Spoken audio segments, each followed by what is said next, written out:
Sabi ko minsan dito kayo magstay sa condo, ayaw mo. Kaya pala uwi-uwi ka lagi ng Bulacan tuwing aalis ako. Dahil sumasalisi pala kayo ng kabit mo.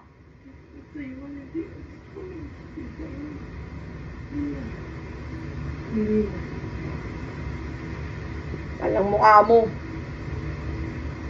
Kinain mo pera?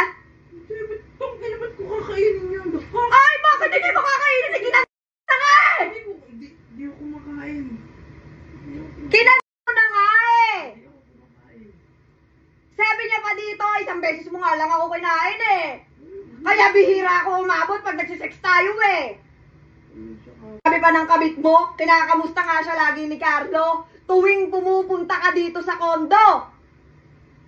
Ibig sabihin, may contact pa kayo, nakikita pa kayo, kahit pinupuntahan mo na ako, sinusuyo mo na ako dito sa condo.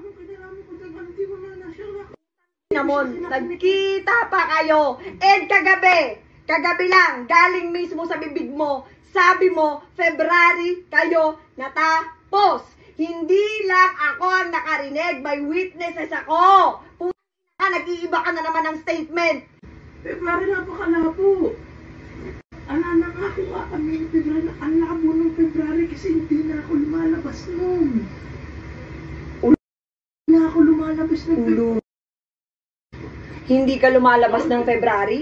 Eh, nasa Boracay nga ako, kaya nga kita inaway kasi lumabas ka nung walang pasabi. Oh, hindi ka lumalabas ng February? Ngayon, pero hindi na. Boy, puta! Huling-huli ka na naman sa sarili mong bibig. Oh, ano? Kasi pathological liar ka kasi! Hindi ako pathological liar. Liar ka! Okay na. Hindi na. Salita ko ay gano'n din naman. Para saan pa? February wala na akong anomalya. Clean na ako nun.